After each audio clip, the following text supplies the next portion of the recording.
এবং কিছুক্ষণ পর সেন্ট কিটসে শুরু হচ্ছে বাংলাদেশ ওয়েস্ট ইন্ডিজের দ্বিতীয় ওয়ানডে ম্যাচ। টিকে থাকতে জিততেই হবে টাইগারদের।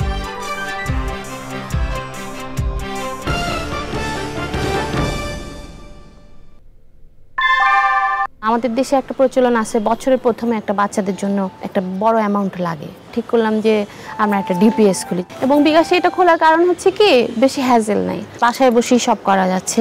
আমি যে টাকাটা তুলছি, হ্যাঁ, সেক্ষেত্রেও দেখা গেছে যে আমার ওরা কোনো চার্জ নেয়নি। বিকাশ অ্যাপে ডিপিএস, টাকা জমায় সারা দেশ। এছাড়াও নিটলটারা বিশেষ সংবাদে থাকছে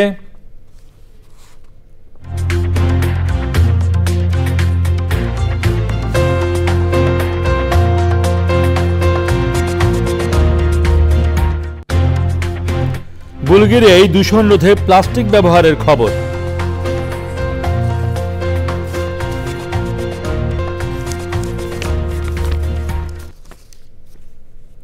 প্রিয় দর্শক, এতক্ষণ সংবাদ শিরোনামগুলো জানাচ্ছিলাম। এখনকার এই সংবাদ আয়োজন একই সঙ্গে চ্যানেলের ইউটিউব চ্যানেল এবং চ্যানেলের ওটিটি প্ল্যাটফর্ম আই স্ক্রিনে লাইভ স্ট্রিম হচ্ছে। যাচ্ছি বিস্তারিত সংবাদে।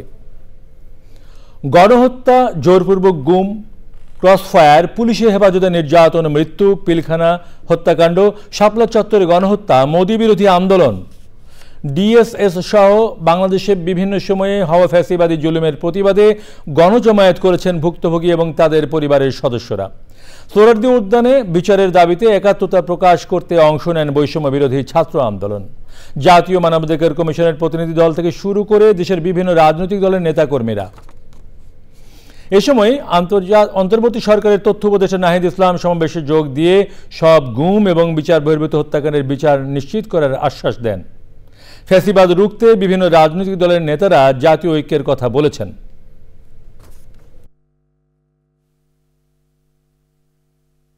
ক্ষমতার শুরু থেকেই এই মানবাধিকার হরণ এবং গণহত্যার সাথে তারা জড়িত।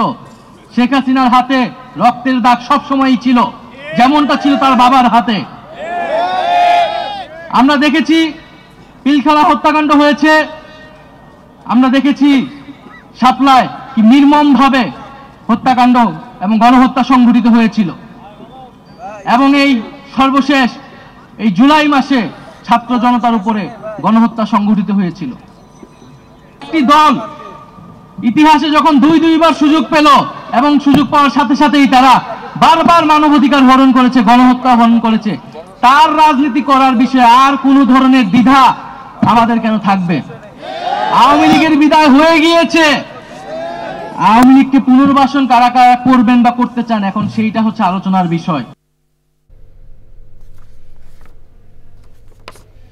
মানুষের প্রত্যাশা পূরণ ও আস্থা অর্জনে কাজ করতে দলীয় নেতাকর্মীদের নির্দেশ দিয়েছেন বিএনপির ভারপ্রাপ্ত চেয়ারম্যান তারেক রহমান। বিকেলে বিএনপির দেওয়া 31 দফা নিয়ে কুমিল্লায় এক কর্মশালায় ভার্চুয়ালি যুক্ত হয়ে তিনি বলেন, যখন অনেকেই বিশ্বাস করতে চাইতো না স্বৈরাচার বিদায় নেবে, তখনই বিএনপি রাষ্ট্র কাঠামো সংস্কারের প্রস্তাবনা দেয়। বিএনপির এই উদ্যোগের কথা নিজেদের মধ্যে সীমাবদ্ধ না রেখে প্রান্তিক মানুষের কাছে পৌঁছে দিতে বলেন তারেক রহমান। ক্ষমতায় গেলে জবাবদিহিতামূলক সরকার প্রতিষ্ঠার প্রতিশ্রুতিও দেন তিনি। আক্তার হোসেনের রিপোর্ট। রাষ্ট্র কাঠামো মেরামতে বিএনপির দেওয়া 31 দফা সংস্কার প্রস্তাবনা নিয়ে কুমিল্লা বিভাগের বিভিন্ন পর্যায়ের নেতাকর্মীদের প্রশিক্ষণ কর্মশালায় অংশ নেন দলের ভারপ্রাপ্ত চেয়ারম্যান তারেক রহমান। বিএনপির প্রতি মানুষের আস্থা ও বিশ্বাস ধরে রাখতে নেতাকর্মীদের দিক নির্দেশনা দেন তারেক রহমান। বলেন, বিএনপির নেতাকর্মীদের আচরণ করতে হবে মানুষের প্রত্যাশা অনুযায়ী। আমাদের কথাবার্তা, উঠা বসা, চলন বলন সবকিছুতে এমন কিছু থাকতে হবে যে কারণে মানুষ আমাদের উপরে ভরসা করবে, যে কারণে মানুষ আমাদের উপর আস্থা রাখবে। আপনারা প্রত্যেকে বিএনপির অ্যাম্বাসাডর বা বিএনপির প্রতিনিধি। আপনাদেরকে দেখে মানুষ বুঝবে বিএনপি কি। কাজেই দয়া করে নিজেদের সকলকে পরিবর্তন করুন, মানুষের প্রত্যাশা অনুযায়ী উঠা বসা, কথাবার্তা, চলাফেরা দয়া করে করুন। কারণ এই যে মানুষের প্রত্যাশা, এটিকে ধরে রাখতে হবে। আপনি, আমি, আমাদের সকলকে ঐকান্তিক প্রচেষ্টার মাধ্যমে এটিকে ধরে রাখতে হবে। ক্ষমতায় গেলে জবাবদিহিতামূলক সরকার প্রতিষ্ঠার কথা বলেন তারেক রহমান। আমরা দেখেছি কিভাবে ডামি ভোট হয়েছে এই দেশে, আমরা দেখেছি কিভাবে নিশি রাতের ভোট হয়েছে এই দেশে, আমরা দেখেছি কিভাবে ভোট ডাকাতি হয়েছে। এইগুলো যে দেশের কোনো ভালো কিছু করতে পারে না, এটি প্রমাণিত। আমরা চাই আগামী দিনে দেশে একটি জবাবদিহিতার সরকার শুরু হোক। ইউপি চেয়ারম্যান থেকে শুরু করে দেশের প্রধানমন্ত্রী, প্রত্যেককে জবাব দিতে হবে, জনগণের কাছে যা প্রত্যেকের জবাবদিহিতা থাকতে হবে। শুধু ৩১ দফা নয়, রাষ্ট্রের কল্যাণে যে কোনো ভালো প্রস্তাবনাও সাদরে গ্রহণ করবে বিএনপি। Akhtar Hossain, Channel I, Dhaka. অর্থ উপদেষ্টা ডক্টর সালেউদ্দিন আহমেদ বলেছেন, কর ফাঁকি সাধারণ বিষয় মনে হলেও সার্বিকভাবে এর নেতিবাচক প্রভাব পড়ে। অনেক ব্যবসায়ী কর মওকুফের অনুরোধ করেন জানিয়ে তিনি বলেন, এমন হলে বহির্বিশ্বের সাথে প্রতিযোগিতা করতে পারবে না বাংলাদেশ। এনবিআর চেয়ারম্যান অভিযোগ করেছেন, ভোক্তারা ভ্যাট দিতে চাইলেও অনেক অসাধু ব্যবসায়ী মুনাফার জন্য সেটি গ্রহণ করেন না। ভ্যাটের হার কমানো সম্ভব হবে না বলেও জানান তিনি। নাজিব বেগের রিপোর্ট। ভ্যাট দিবস উপলক্ষে জাতীয় রাজস্ব বোর্ডের আলোচনায় কর আদায়ের পরিমাণ বাড়াতে নানা পরামর্শ দেন বক্তারা। ভ্যাটের হার কমিয়ে ক্ষেত্র বাড়ানোর প্রস্তাব দেন কেউ কেউ। রেটের কারণে অনেক সময় ভ্যাট প্রদান করতে সাধারণ মানুষ বা ব্যবসায়ীগণ অনীহা প্রকাশ করেন, এটি ফাঁকি দেওয়ার চেষ্টা করে থাকেন। এ বিষয়ে এনবিআরের অবস্থান জানান চেয়ারম্যান। ভ্যাট আদায়ে কিছু প্রতিবন্ধকতার কথা তুলে ধরেন তিনি। ভ্যাটের রেট কমানো এই সময়ে এই ধরনের কোনো কমিটমেন্ট করা, চিন্তা ভাবনা করা, এর কোনো সুযোগই নেই। অনেক সময় কাস্টমার দিতে চান, তারা জিজ্ঞেস করেন আমার ভ্যাটের রিসিপ্ট কই, তারা গড়িমসি করেন। এমন কমপ্লেনও আছে যে কাস্টমার ভ্যাট দিয়েছেন কিন্তু আমাদের সম্মানিত ব্যবসায়ীগণ ঠিক মতো সেটা সরকারি কোষাগারে জমা দেননি। অর্থ উপদেষ্টা বলেন, কর ফাঁকি দিলে নানা ধরনের সুবিধা বঞ্চিত হন নাগরিকরা। কর ফাঁকি দিতে গিয়ে আরো বেশি টাকা ব্যয় করেন বলেও জানান তিনি। আপনার যদি ভ্যাটটা না দিয়ে সেটা বোর্ডে যদি এক সপ্তাহে জাহাজ আটকে থাকে, কত টাকা দেবেন লেভারেজ? অথবা সরকারকে আপনি বলবেন আপনি কোর্টের আপনি সুবিধা দিন, আমার ট্রান্সপোর্ট সুবিধা, আইটি সুবিধা, সেটা না বলে খালি আপনি ক্যালকুলেট করছেন ভ্যাটের টাকা বাঁচালাম। ওদিকে যে টেবিলের নিচে অনেক টাকা চলে যাচ্ছে বা অন্যদিকে টাকা চলে যাচ্ছে, সেইটাকে তো আপনি হিসাব করেন না। ব্যবসা করার পর কিছু করে আমাকে ট্যাক্স থেকে একটু অব্যাহতি দেয়। আর আমাদের শুধু টিপিক্যাল ইন্ডাস্ট্রি আর্গুমেন্ট আছে। তবে কর আদায়ে এনবিআর কর্মকর্তাদের আরো আন্তরিক হওয়ার আহ্বান জানান অর্থ উপদেষ্টা। নাজিব বেগ, চ্যানেল আই, ঢাকা। জয় বাংলা বাংলাদেশের জাতীয় স্লোগান, এমন ঘোষণা সংক্রান্ত হাইকোর্টের রায় স্থগিত করেছেন আপিল বিভাগ। রাষ্ট্রপক্ষকে আপিল করার অনুমতি দিয়ে ওই আদেশ দেন প্রধান বিচারপতির নেতৃত্বে 4 বিচারপতির বেঞ্চ। জয় বাংলাকে জাতীয় স্লোগান হিসেবে ঘোষণা চেয়ে করার রিটের শুনানি শেষে 2020-এর 10 মার্চ হাইকোর্ট ওই রায় দেন। রায়ে জয় বাংলা বাংলাদেশের জাতীয় স্লোগান হবে এবং জাতীয় দিবস, সরকারি অনুষ্ঠান ও শিক্ষা প্রতিষ্ঠানের স্লোগানটি উচ্চারণের জন্য পদক্ষেপ নিতেও বলা হয়। 2017 সালে ওই রিট করেন সুপ্রিম কোর্টের আইনজীবী ডক্টর বশির আহমেদ। হাইকোর্টের ওই রায়ে বিরুদ্ধে মন্ত্রিপরিষদ সচিব সহ অন্যরা চলতি বছর লিভ টু অ্যাপিল করেন। লিভ টু অ্যাপিলের শুনানি শেষে এই আদেশ দেওয়া হয়।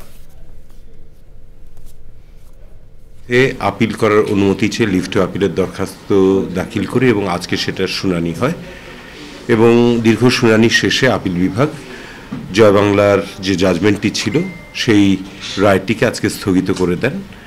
ফলে এখন থেকে জয় বাংলা আর আমাদেরকে বাধ্যতামূলকভাবে উচ্চারণ করতে হবে না। বিএনপি নেতারা বলেছেন, ভিনদেশি সংস্কৃতি পরিহার করে দেশীয় সংস্কৃতিকে গুরুত্ব দেওয়ার লক্ষ্যে সবার আগে বাংলাদেশ স্লোগান নিয়ে এগিয়ে যেতে চান তারা। এ লক্ষ্যে 16 ডিসেম্বর বিজয় দিবসের দিন রাজধানীর মানিক মে অ্যাভিনিউতে বিএনপি কনসার্ট করবে। রাজনৈতিক প্রভাবমুক্ত পুলিশ বাহিনী গড়ে তুলতে পুলিশ কমিশন ও উপজেলাগুলোতে নাগরিক কমিটি গঠনের সুপারিশ করেছে বিএনপি। রাহুল রায়ের রিপোর্ট। 16 ডিসেম্বর মহান বিজয় দিবস সামনে রেখে বিএনপির নতুন স্লোগান সবার আগে বাংলাদেশ। আমাদের ভারপ্রাপ্ত চেয়ারম্যান জনাব তারেক রহমান তিনি আমাদেরকে এই ধারণাটুকু এমনভাবে দিয়েছেন, সবার আগে যে বাংলাদেশ, এটি একটা নতুন ধারণা, নতুন চিন্তা জাতিকে একত্রিত করার জন্য। রাজধানীতে সংবাদ সম্মেলনে দলটির নেতারা জানিয়েছেন, নিজস্ব সংস্কৃতিকে সর্বোচ্চ গুরুত্ব দিতেই এই স্লোগান। বিজয় দিবসে বিশেষ আয়োজনের কথাও তুলে ধরেন দলের নেতারা। হিন্দি সংস্কৃতি বা উর্দু গান, উর্দু সংস্কৃতি বা বিনদেশি যে কোনো সাংস্কৃতিক অবস্থান থেকে বের হয়ে আমরা একটা দেশপ্রেমিক বাংলাদেশের সংস্কৃতি তুলে ধরার জন্য এই প্রজন্মকে উদ্বুদ্ধ করার লড়াইয়ে আজকে আমরা ঐক্যবদ্ধ রয়েছি। আগামী 16 ডিসেম্বর মানিক মে অ্যাভিনিউতে বাংলাদেশের গান, বাংলাদেশের সংস্কৃতির মধ্য দিয়ে আপনাদের সামনে, জাতির সামনে, প্রজন্মের সামনে তুলে ধরছি এবং তুলে ধরব। নির্বাচন প্রক্রিয়া সংস্কারে দলীয় প্রস্তাব জানানোর পরদিন পুলিশ বাহিনী সংস্কারের প্রস্তাব তুলে ধরেছে বিএনপি। নির্বাচন প্রক্রিয়া সংস্কারে দলীয় প্রস্তাব জানানোর পরদিন পুলিশ বাহিনী সংস্কারের প্রস্তাব তুলে ধরেছে বিএনপি। দলের চেয়ারপারসনের গুলশান কার্যালয়ে এ নিয়ে সংবাদ সম্মেলন করেন নেতারা। যে যারা পুলিশের কর্মকাণ্ড সম্পর্কে পরামর্শ দিবে বা নিয়ন্ত্রণ করবে বা পুলিশ বাহিনী গুরুতর অন্যায় করলে তার প্রতিবিধান করবে, সেই জন্য যে কমিটিতে যে পুলিশ কমিশন, এখানে কিন্তু সব রাজনৈতিক দলের, সরকার এবং বিরোধী দলের প্রতিনিধিত্ব থাকছে, যার ফলে ইচ্ছামত করলে পুলিশ বাহিনীকে কেউ নিজস্ব দলীয় স্বার্থে ব্যবহার করা যাবে না। বিএনপি নেতারা বলেছেন, সবাই ঐক্যবদ্ধ থাকলে একটি সুন্দর বাংলাদেশ গড়ে তোলা সম্ভব। রাহুল রায়, চ্যানেল আই, ঢাকা। রমজানে ছোলা, খেজুর, চিনি সহ কোনো পণ্যের সংকট হবে না বলে আশ্বস্ত করলেন বাণিজ্য উপদেষ্টা শেখ বশিরউদ্দিন। সরবরাহ ঠিক রাখতে এরই মধ্যে আমদানি এবং মজুদ নিশ্চিত করা হয়েছে। দাম আর বাড়বে না, বরং স্থিতিশীল থাকবে, না হয় কমবে, আশাবাদী উপদেষ্টা। ইকোনমিক রিপোর্টস ফোরাম ERF এর আয়োজনে কৃষি বিষয়ে সেরা প্রতিবেদনকারীদের সম্মাননা জানানোর অনুষ্ঠানে প্রধান অতিথি ছিলেন তিনি। কৃষিভিত্তিক শিল্পগোষ্ঠী প্রাণের চেয়ারম্যান হাসান খান চৌধুরী আগামীতেও এমন আয়োজনের পৃষ্ঠপোষকতার ঘোষণা দেন। রিজভি নওয়াজের রিপোর্ট। কৃষি এবং কৃষি প্রক্রিয়াজাত খাত নিয়ে গণমাধ্যমে প্রকাশিত বা প্রচারিত রিপোর্টের মধ্য থেকে বাছাই করা 10 রিপোর্টারকে সম্মাননা জানাতে আয়োজন। তথ্য-উপাত্ত বিকৃতির মাধ্যমে গত সরকার উৎপাদন এবং চাহিদার গরমিল করে রেখে গেছে অভিযোগ করেন আলোচকরা। একটি বড় ধরনের বর্তমান সরকারকে বিপদে ফেলার জন্য নানান ধরনের পরিকল্পনার কথা এবং ষড়যন্ত্রের কথা আমরা জানতে পারছি। এ ব্যাপারে আমি বিশ্বাস করি যিনি আজকের প্রধান অতিথি আছেন তিনি নিশ্চয়ই সচেতন আছেন। আমরা চাই আপনারা খুব অ্যাকুরেট বেস্ট ইনফরমেশন দেন, যাতে আমাদের ডিসিশন মেকিংয়ে আমাদের কাজটা ইজি হয়ে যায়। হতাশা ঝেড়ে ফেলে সমৃদ্ধ বাংলাদেশ গড়তে সবাইকে পাশে চায় প্রাণ গ্রুপ। কৃষকের লাভ হোক আমরা সকলেই চাই, এতে কিন্তু কোনো বিরোধ নাই। এখন তাহলে মানুষের সহনীয় পর্যায়ে কৃষিকে কিভাবে আনবো? আমরা যদি আমাদের উৎপাদন বাড়াতে পারি বাংলাদেশে, তাহলে কিন্তু আমরা আগামী দিনে কিন্তু কৃষির জন্য সুফল বয়ে আনতে পারবো। বাজারে প্রতিযোগিতা তৈরি করতে পারলে সিন্ডিকেট এমনিতেই অকার্যকর হয়ে যাবে, বললেন বাণিজ্য উপদেষ্টা। সামনে রমজান আসছে, আমি রমজানের জন্য আপনাদেরকে সুখবর দিতে চাই। ইনশাআল্লাহ আমি আশা করি যে আমাদের রমজানের যে প্রয়োজনীয় যেসব দ্রব্য, খেজুর, ছোলা, তেল বা অন্যান্য যত পণ্য লাগে, আমি আশা করি যে ইনশাআল্লাহ আল্লাহর রহমতে আপনারা দোয়া করবেন যেন বাজার স্থিতিশীল থেকে যেন নিম্নগামী থাকে।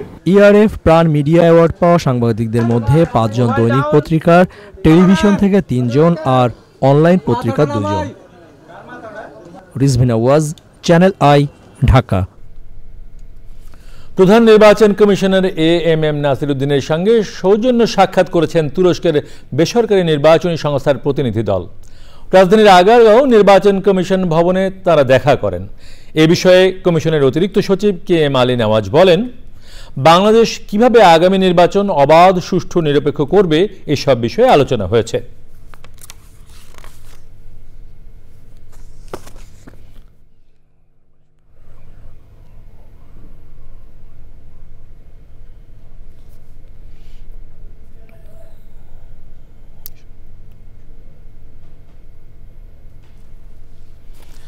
সাবেক প্রধানমন্ত্রী শেখ হাসিনা ও তার ছোট বোন শেখ রেহানার ব্যাংক হিসেবের তথ্য তলব করা হয়েছে।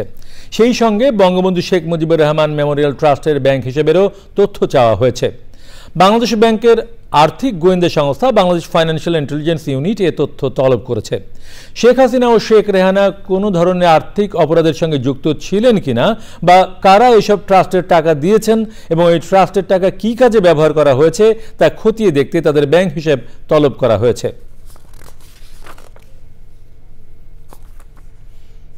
দাম বাড়ানোর পর বাজারে বোতলজাত সয়াবিন তেল সরবরাহ করা হচ্ছে, তবে পরিমাণে কম। খুচরা বিক্রেতারা বলছেন ডিলাররা এখনও পর্যাপ্ত তেল দিচ্ছেন না। খোলা তেল বোতলজাত করে বিক্রি করছেন অনেকেই। মাসুর শাকিলের রিপোর্ট। রাজধানীর নাখালপাড়ার সমিতি বাজার 1 লিটার সয়াবিন তেল কিনতে দোকান থেকে দোকানে ঘুরছে এই 2 শিশু। তেল আছে পাইছো? হ্যাঁ কি কয়? নাই কি তেল নাই? হ্যাঁ, দোকানদাররা বলছেন তাদের কাছে যেসব বোতলজাত তেল আছে তার পরিমাণ খুবই কম। বোতলজাত তেলের সংকটে খোলা তেল বোতলে ভরে বিক্রি বেড়েছে। আমাদের কাছে যা স্টক ছিল এগুলো বেচতেছি আর কি। এখন আছে এখন এই 5 লিটার গুলি নাই, আমাদের 1 লিটার মার্কেট থেকে কিছু আনছে এগুলি বেচতেছি। অ্যাভেলেবেল না, অল্প অল্প আছে। কাঁঠালবাগানের দোকানদার আনিস সয়াবিন তেল বিক্রি করছেন না 15 দিন। দাম বাড়ার পর এখন ডিলাররা সয়াবিন তেল দেবেন বলে জানিয়েছেন। আগের যে মাল ছিল 1 কার্টুন 2 কার্টুন এগুলাই বিক্রি করছি, এগুলো শেষ হয়ে গেছে প্রথম 2 দিনই, তারপর থেকে আর কোনো তেল পাচ্ছি না। কারওয়ান বাজারের সাপ্তাহিক বন্ধের দিনেও পাইকারি ও খুচরো দোকানগুলোতে কিছু বোতলজাত তেল দৃশ্যমান, তবে নতুন দামের তেল এখনো আসেনি বলে জানান বিক্রেতারা। বর্তমান এখন গাড়ির কিছু বাড়িয়ে বেচা লাগে। সরকার তো ঠিক করে দিছে না? না, এটা ঠিক হয় না, এটা ঠিক হবে 32 আসবে আগামীকাল। ও এগুলো আগেরগুলা? হ্যাঁ, এটা আগে। হঠাৎ করে তেল উধাও হওয়া ও দাম বাড়ার ঘোষণার পর বাজারে সয়াবিন তেল ফিরে আসা সিন্ডিকেটের কারসাজি বলে মনে করছেন সাধারণ মানুষ। Masrur Shakil, channel I, Dhaka. রাজধানীর 21টি খাল দখল ও দূষণমুক্ত করে ব্লু নেটওয়ার্ক তৈরি করতে কাজ চলছে বলে জানিয়েছেন পরিবেশ উপদেষ্টা। রাজধানীর পানি ভবনে বাংলাদেশের নদ নদীর সংখ্যা নির্ধারণ শীর্ষক অবহিতকরণ সেমিনারে তিনি বলেন, দেশের সব জেলায় একটি নদীর পাশাপাশি বুড়িগঙ্গা, তুরাগ এবং শীতলক্ষা নদী দখল ও দূষণমুক্ত করে প্রবহমান করার উদ্যোগ চলমান। সেমিনারে শ্রম ও কর্মসংস্থান উপদেষ্টা নদীর নাব্য নিশ্চিতে সার্বিক সচেতনতা ও সমন্বিত উদ্যোগের উপর গুরুত্ব আরোপ করেন।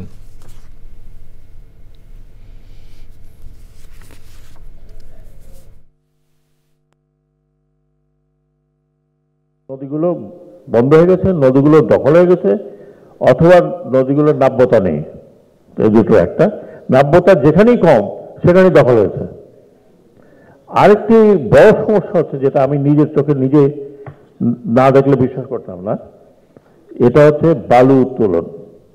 বালির উত্তোলনের জন্য 2 জনকে দেন, ওখানে 20 জন এসে উত্তোলন করে। আইনে ভূমি প্রশাসন ম্যানুয়ালি প্রবাহহীন নদী আপনি বলতে পারেন, কিন্তু মৃত নদী বলার কোনো সুযোগ নেই।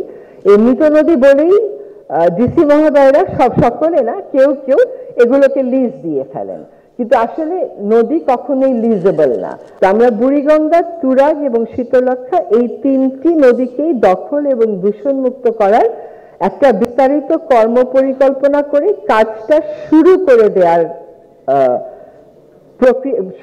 দেওয়ার চেষ্টা করব। সাবেক স্বরাষ্ট্রমন্ত্রী আসাদুজ্জামান খান কামালের ঘনিষ্ঠ সহচর ও ট্রাক শ্রমিক ইউনিয়নের সভাপতি মনির তালুকদারকে গ্রেপ্তার করার প্রতিবাদে রাজধানীর তেজগাঁওয়ের 7 রাস্তা এলাকায় সড়ক অবরোধ করেছে শ্রমিকরা।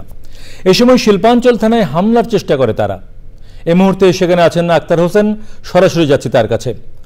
আক্তার, এখন কি অবস্থা দেখছেন সেখানে?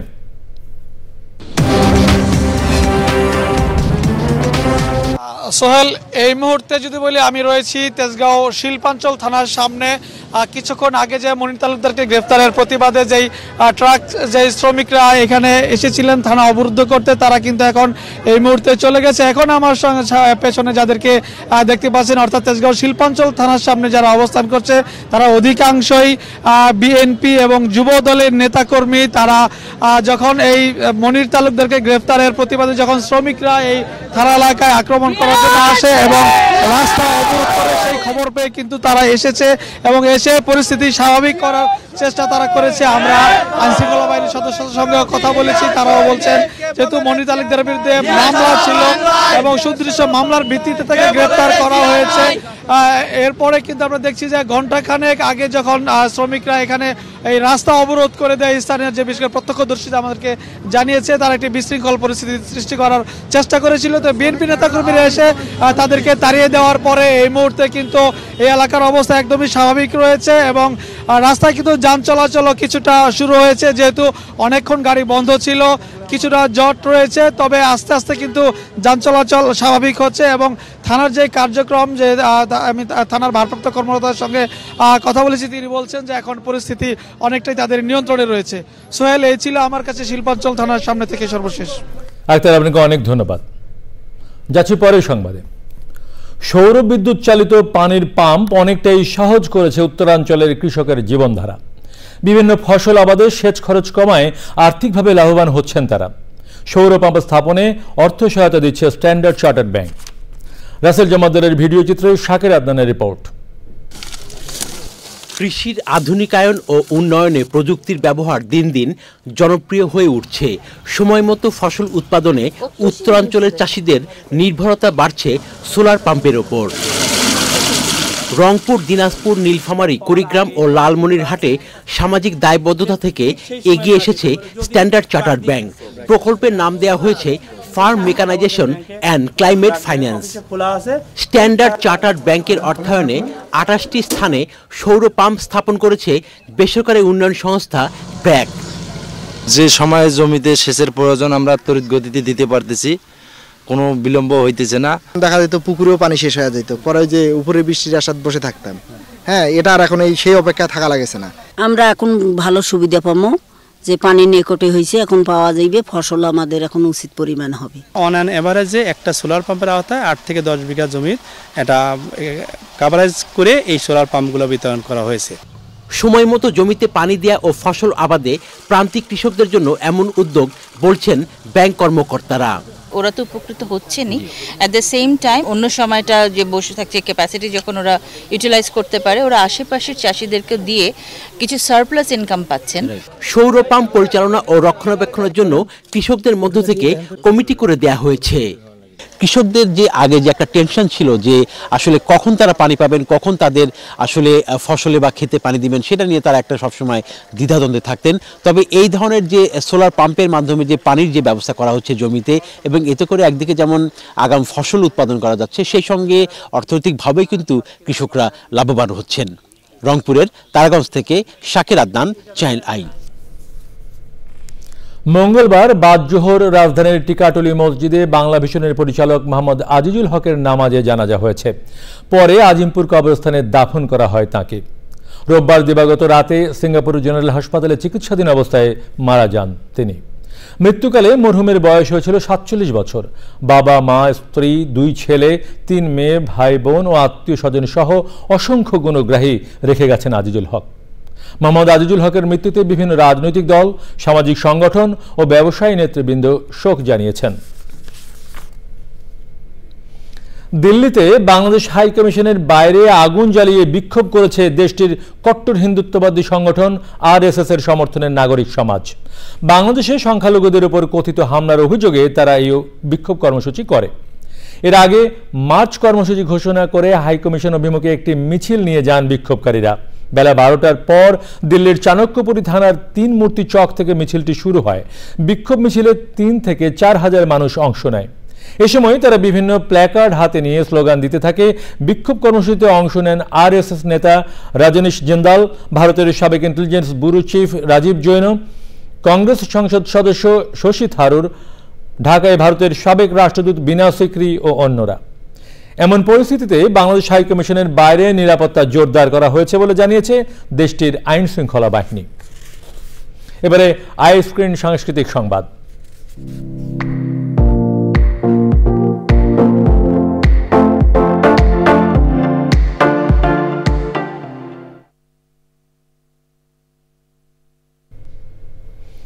বিনোদনের দুনিয়া আই স্ক্রিনে প্রদর্শিত হচ্ছে জনপ্রিয় সব মঞ্চ নাটক। এরই ধারাবাহিকতায় আই স্ক্রিনে চলছে মঞ্চনাটক টিনের তলোয়ার। ব্রিটিশ শাসনামল নিয়ে গড়ে উঠেছে নাটকটির গল্প, যেটি পরিবেশন করছে প্রাঙ্গণে মোর নাট্যদল।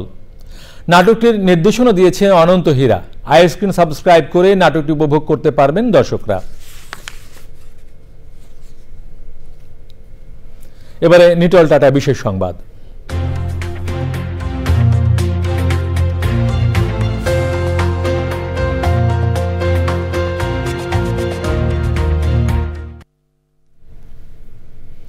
বিশ্বজুড়ে প্লাস্টিক উৎপাদন এবং বর্জ্য অভূতপূর্ব হারে বাড়ছে। প্রতি বছর বিশ্বে 400 মিলিয়ন টন নতুন প্লাস্টিক উৎপাদন করে, যা প্রতিনিয়তই পরিবেশকে দূষিত করছে। এমন পরিস্থিতিতে বুলগেরিয়া এই দূষণ রোধে প্লাস্টিক পুনরায় ব্যবহার করতে উদ্যোগ নিয়েছে। দেশটির রাজধানী সোফিয়ায় প্লাস্টিক পুনর্ব্যবহারে ইকোপ্যাক নামে একটি সংস্থা চালু করেছে। এমনকি 2019 সাল থেকে ইকোপ্যাক বুলগেরিয়া পৌরসভা থেকে প্যাকেজিং বর্জ্য সংগ্রহ এবং প্রক্রিয়াকরণ করতে বিশেষ ইকোপ্যাক বিন ব্যবস্থা করছে। বুলগেরিয়া সরকারের দেওয়া তথ্য মতে গত বছর বুলগেরিয়ায় ব্যবহৃত 4.9% উপকরণ রিসাইক্লিং থেকে এসেছে। এমনকি সংস্থাটি প্লাস্টিক দূষণ রোধে শিশুদের এবং ছাত্রদের জন্য কর্মশালার আয়োজন করে।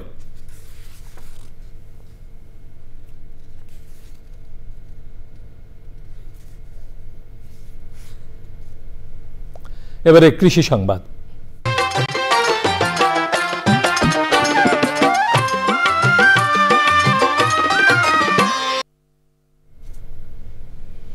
বগুড়ায় বাণিজ্যিকভাবে চাষ হচ্ছে পানি ফল।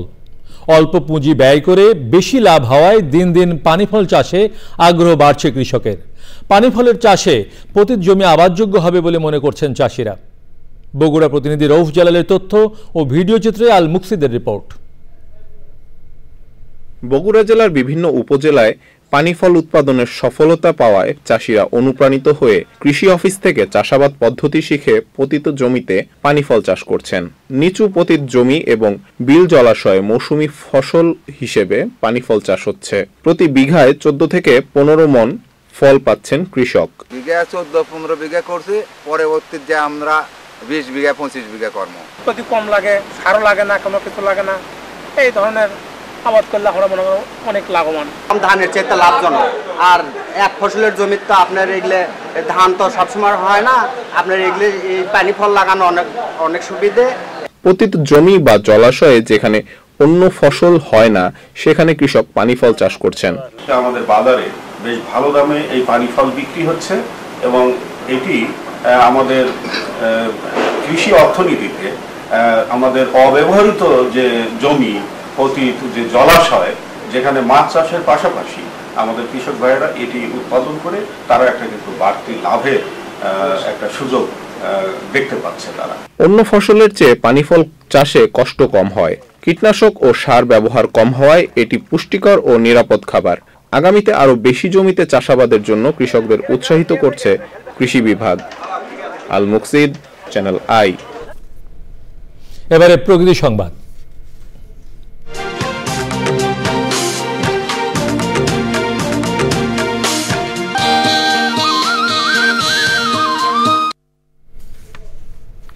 কিশোরগঞ্জে 100 বছরের পুরনো ঈদগাহ এবং খেলার মাঠ দখলের অভিযোগ উঠেছে। স্থানীয় বাসিন্দারা জানিয়েছেন, ঐতিহ্যবাহী ওই মাঠে জোর করে পুকুর খনন করছেন এক প্রভাবশালী ব্যক্তি। তবে জমির মালিকানা বিষয়ে তদন্ত সাপেক্ষে ব্যবস্থা নেওয়ার কথা জানিয়েছে প্রশাসন। কিশোরগঞ্জ প্রতিনিধি এসকে রাসেলের তথ্য ও ভিডিও চিত্রে আফরোজা হাসির রিপোর্ট। মাঠের এক পাশে স্কুল, অন্য পাশে ঈদগাহের মিনার।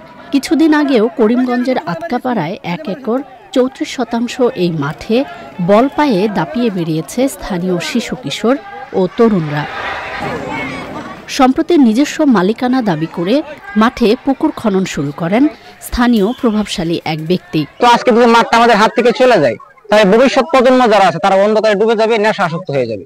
সবাই খুব দূরে খেলায়, অনেক পুকুর দিতেছে, আমরা কোনে খেলবো, আমরা জায়গা তো নাই। আর তার চলে একজন মেজর, তার চলে একজন এসপি, সেই প্রভাবে গ্রামবাসীরা এক হয়ে সে আমার পূর্বক এই কাজ চালাইছে। আমরা তার প্রতিবাদ জানাচ্ছি। মাঠ রক্ষার দাবিতে মানববন্ধন সহ বিভিন্ন কর্মসূচি পালন করেছেন স্থানীয়রা। এখানে আমাদের দাদা বাবা, আমরা আমাদের ছেলে সবাই এখানে খেলা করবে, আজকাবারে প্রাণ কেন্দ্র, আমরা জীবন দিব, তারপর মাঠটা আমরা কোনো রূপ করবো না। এই মাঠ নিতেছে আমরা মাঠ চাই। তবে অভিযুক্ত পরিবারের দাবি, জমির বৈধ কাগজপত্র রয়েছে তাদের। আমরা মাইপে নিয়ে আমাদের জায়গাতে আমরা ভোগ করতেছি, আবাদ করার চেষ্টা করছি। আর বাকি যে ঈদগাহ আমার, সেটা ঈদগাহ জায়গাতে আছে, কোনো সমস্যা নাই। জমি শ্রেণী পরিবর্তন ব্যাপার তো আইনের বিষয়, সেটা তো আমি বলতে পারবো না। অভিযোগ প্রমাণিত হলে ব্যবস্থা নেওয়ার আশ্বাস উপজেলা প্রশাসনের। আমি যেহেতু পূর্বে অবগত ছিলাম না, এখন অবগত হয়েছি, তো ওই জন্য আমি সরজমিনে এটা তদন্ত করে তারপরে ব্যবস্থা নিব। প্রয়োজনীয় পদক্ষেপের মাধ্যমে রক্ষা পাবে 100 বছরের ঐতিহ্যবাহী ঈদগাহ ও খেলার মাঠ, এমন প্রত্যাশা এলাকাবাসীর। আফরোজা হাসি, প্রকৃতি ও জীবন ডেস্ক, চ্যানেল আই। এবারে পূবালী ব্যাংক বাণিজ্য সংবাদ।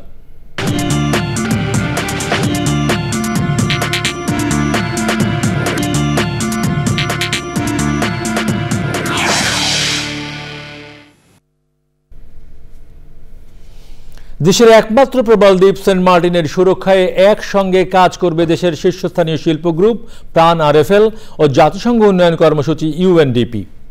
এ লক্ষ্যে দুটি প্রতিষ্ঠান যৌথভাবে সেন্ট মার্টিন পরিবেশ সংরক্ষণ ও টেকসই অর্থনীতি শীর্ষক উদ্যোগ গ্রহণ করেছে। এই উদ্যোগের অধীনে সেন্ট মার্টিন দ্বীপের পরিবেশ দূষণকারী বর্জ্য সংগ্রহ, সংগৃহীত বর্জ্য পরবর্তীতে রিসাইক্লিং করা হবে। এছাড়া দ্বীপের মানুষের জীবনযাত্রার মান উন্নয়ন, কর্মসংস্থান সৃষ্টি, অর্থনৈতিক ব্যবস্থার উন্নয়ন, উদ্যোক্তাদের উৎপাদিত পণ্য বিপণনে সহায়তা করা হবে। উদ্বোধন করেন পরিবেশ অধিদপ্তরের পরিচালক মোহাম্মদ সুলাইমান হায়দার। অনুষ্ঠানে প্রাণ আনফিল গ্রুপের head of corporate brand Nurul Afsar, head of sustainability Sumaiya Tabassum Ahmed ও অন্যরা ছিলেন। দুর্বল জাতীয় রাষ্ট্র যেন জাতীয়তাবাদী শক্তি মাথা চাড়া দিয়ে উঠতে না পারে, সেজন্য কর্তৃত্ববাদী শাসক, শোষক, এমনকি সাম্রাজ্যবাদী বহিঃশক্তিগুলো নানা কৌশলে কাজ করে বলে মন্তব্য করেছেন বাংলা একাডেমির সভাপতি professor doctor Abul Kashem Fazlul Haque. Language and national identity শীর্ষক আলোচনায় প্রধান অতিথির বক্তব্যে তিনি একথা বলেন। আন্তর্জাতিক মাতৃভাষা ইনস্টিটিউটের উদ্যোগে রাজধানীর সেগুনবাগিচায় ওই আলোচনা সভা হয়েছে। দিনব্যাপী আলোচনায় বিভিন্ন শিক্ষা প্রতিষ্ঠানের শিক্ষক, শিক্ষার্থী এবং গবেষকরা অংশ নেন। এতে ভার্চুয়ালি যুক্ত হয়ে যুক্তরাষ্ট্রের সাউথ ক্যারোলিনা ইউনিভার্সিটির প্রফেসর স্ট্যানলি ডোভনস্কি ভাষা নিয়ে দ্বন্দ্ব এবং ভাষার স্বাধীনতায় আলোকপাত করে প্রবন্ধ উপস্থাপন করেন। এছাড়াও গণবিশ্ববিদ্যালয়ের প্রফেসর মনসুর মুসা এবং ব্রাক বিশ্ববিদ্যালয়ের প্রফেসর ফেরদৌস আজিম ভিন্ন দুটি প্রবন্ধ উপস্থাপন করেন। এ সময় আন্তর্জাতিক মাতৃভাষা ইনস্টিটিউটের পরিচালক প্রফেসর ডক্টর আসাদুজ্জামান ও অন্যরা ছিলেন। ক্ষমতাসীন যারা ধনী গরিব তারা ঠিক নৈতিক উন্নতির দিকে মনোযোগী নন। অবস্থার তাপে নৈতিক উন্নতির কথা, মূল্যবোধের কথা তারা বলেন বটে, কিন্তু আর্থসামাজিক রাষ্ট্রিক ব্যবস্থা তারা নিজেদের কর্তৃত্বে, নিজেদের স্বার্থে রক্ষা করতে চান। এইরকম বাস্তবতায় রাষ্ট্র গঠনের জন্য জাতীয় চেতনা, জাতীয়তাবোধ, জাতীয়তাবাদ এগুলো দরকার। আরো একবার গুম, খুন ও বিচার বহির্ভূত হত্যাকাণ্ডের বিচার নিশ্চিত করতে তথ্য উপদেষ্টার আশ্বাস। সোহরাওয়ার্দী উদ্যানে সব অপরাধের বিচার দাবিতে একাত্মতা প্রকাশ।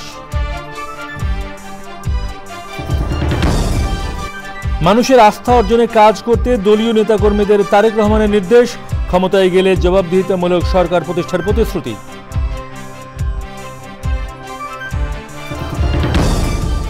কর ফাঁকিতে আন্তর্জাতিক প্রতিযোগিতায় দেশ পিছিয়ে যাবে মনে করেন অর্থ উপদেষ্টা। ভ্যাট হার কমানো সম্ভব নয় বলে এনবিআর এর দাবি।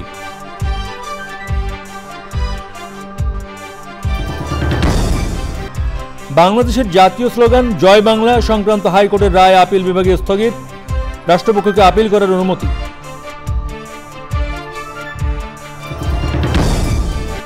এবং সেন্ট কিটসে দ্বিতীয় ওয়ানডে ম্যাচে টসে হেরে আগে ব্যাটিংয়ে বাংলাদেশ। সেরা একাদশের তাসকিনের পরিবর্তে শরীফুল।